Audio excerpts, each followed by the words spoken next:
Hi, I'm Sam Hawley, coming to you from the lands of the Gadigal people. This is ABC News Daily.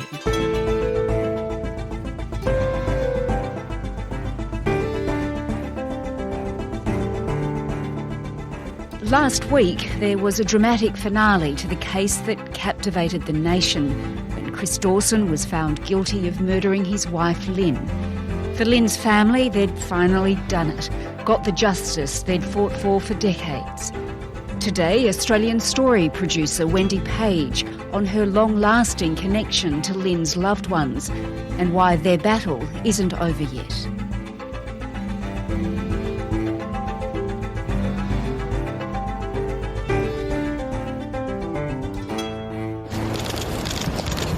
In a packed Sydney courtroom, Justice Ian Harrison delivered his verdict. Christopher Michael Dawson, I find you guilty. He said Dawson had been motivated by an obsessive desire to be in a relationship with the family. Wendy, you were with Lyn Dawson's family in Sydney the day after that verdict came down. It must have been truly emotional. It was indeed a very emotional experience. Actually, it was pouring with rain, which just sort of suited the sombre mood, really. Chris Dawson had just been convicted of Lyn Dawson's murder the day before.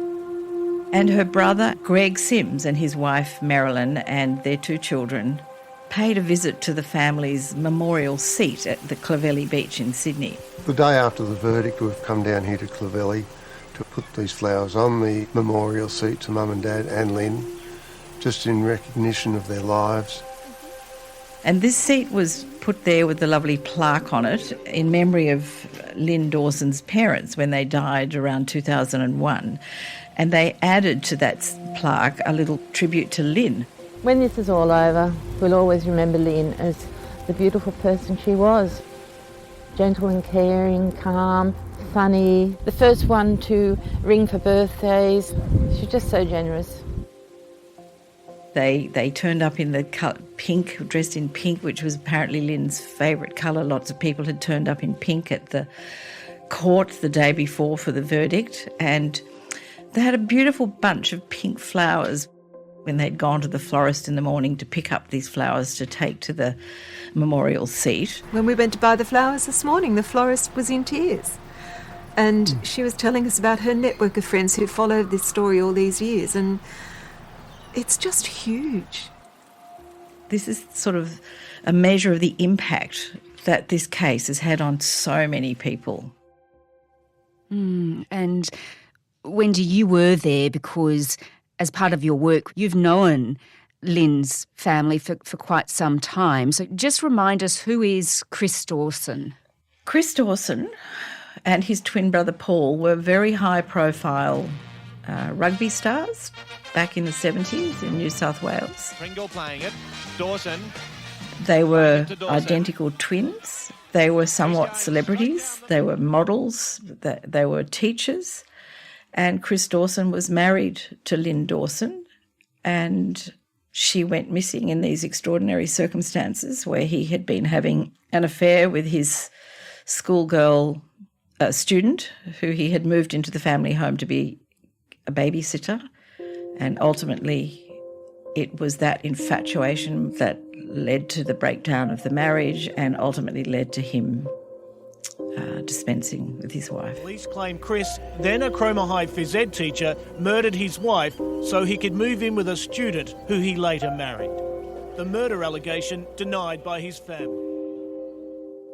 And Wendy, you produced an Australian Story about Lyn's disappearance, and you spoke to the family extensively about 20 years after she went missing. I first met them back in 2003, just after the second coronial inquest into the disappearance of Lyn Dawson. The first one had resulted in a verdict as the same as the second coroner decided, that a known person should be charged with her murder. But both of those cases had come to nothing. On each occasion, the DPP declined to proceed with charges. So that left them feeling pretty bereft, because after 20 years at that stage, they just thought, well, that's the end of it. Nothing's ever going to happen 2 coroners have suggested her husband should have been charged with her murder. And where was it going to go from there? The DPP had declined to proceed with charges because he thought there was not enough evidence. They went through everything, sort of like passport not being used, bank accounts not being used, Lyn's glasses. She never went back to get her contact lenses. It was like, how much more evidence do we have to go through? How much more pain? We were on the verge of just saying, look, we've been looking for answers for Lyn for so many years. Maybe we should just let it lie now.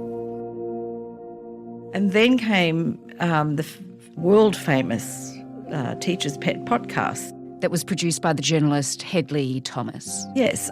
Hedley came forward and saw my sister Pat, and he convinced us he wanted to do a podcast, and I actually said to my daughter, what's a podcast? And suddenly everything seemed hopeful again for the family. This podcast had a massive, massive impact. The podcast gave us all hope, and it really pushed the whole story out there, and everyone was talking about it, and people were finally taking notice of her story. What we know now is that at the same time, a new detective who had taken over the case from the earlier one, Daniel Poole, had in fact sent another brief of evidence to the DPP in April 2018, around about the time the podcast took off. So things were happening, but the family really, really believes that it was the podcast that just gave it that impetus to just... It really gave them hope, and it made them feel like Lyn hadn't been forgotten and that the whole world was batting for them, really. And then, of course, Chris Dawson was arrested. A few months later, yeah. Can you remember how you felt at that time? When he was arrested, I was gobsmacked. I just did not believe that was going to happen. I don't think anybody did. The former husband of missing Sydney woman Lyn Dawson was today arrested at his Gold Coast home. It's my understanding that there were 2 additional statements were the byproduct of the media and the work that the media has done. But essentially the case rests on the work of Dan Poole and the Unsolved Homicide Squad. And then came the trial, and during that there was one crucial piece of evidence, and it was the old diaries of Lyn's mother, Helena Sims. They showed that Chris Dawson had been lying. Yes, she was a prolific diariser. She had kept all these notes in her diary about things that the granddaughters had told her, about how she learnt that the babysitter was sharing the matrimonial bed within a week or 2 or 3 after Lyn had gone missing. And Chris told Helena Sims that, Lyn said it was her, she just needed some time away to think about things. And then he kept telling her that, Lyn's called, she needs a bit more time. And, she'd been seen in Gosford. So Helena would take a train to Gosford and go and hunt with photographs of her daughter. She never, ever stopped searching for her daughter. She was embarrassed to tell family and friends that Lyn had gone because she was sort of ashamed that Lyn would have deserted her children. She couldn't believe that she would have deserted her children. There was a lot of pain for that poor lady, and she lived to see the first coronial inquest. She learned a whole lot of very tragic truths from that coronial inquest, like the fact that Lyn's rings, wedding rings and engagement rings, had been remodelled and melted down and made into an engagement ring for the babysitter.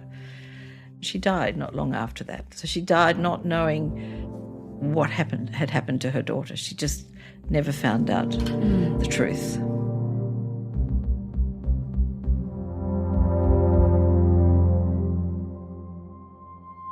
And you were in the court last week when Chris Dawson was found guilty. I was.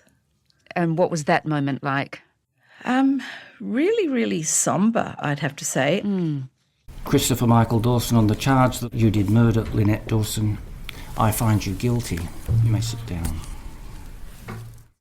I wasn't actually in the main court where Chris Dawson was and the family were, because there was only sort of 40 45 people or something allowed in that court, but there was another court just next door. And when he finally did say, Mr. Dawson, on the charge of murdering Lyn Dawson, I find you guilty, the court that I was in erupted into cheers and claps. I didn't cheer and clap. I didn't feel like cheering and clapping. I just thought, wow, that's sort of an inappropriate response. But it was so... It was very emotional, like thinking, oh, wow, this family have finally got justice. But it's not fully over for the family, is it? No. Having a murder verdict brings a conclusion to one part of the story, but there's still another part of it is where is she? Well, of course they want the body more than anything. They want to be able to lay their sister to rest. But where do you go and look for a body in this huge country? Unless Chris Dawson sees it in his heart to reveal where the body is, they've really got little hope of finding it. And Chris Dawson, of course, is vehemently protesting his innocence still, and I gather plans to appeal the decision. So there's not any real chance of him offering up where the body is. But they just want to put her to rest properly. Clovelly is part of the Sims family. This is where all the kids brought up. So if we ever find Lyn, I believe that she deserves to have her ashes scattered off here at Clovelly with Mum and Dad. Wendy Page is a producer with Australian Story. 74-year-old Chris Dawson is under special protection in prison after facing constant threats against his life. He's always maintained his innocence. It's due to be sentenced in November. This episode was produced by Flint Duxfield, Sydney Peed and Chris Dengate, who also did the mix. Our supervising producer is Stephen Smiley.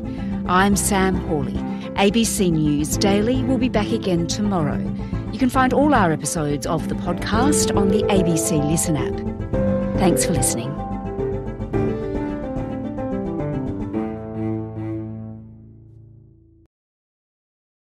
Subscribe to listen to more free podcasts or download the ABC Listen app and stream ad-free.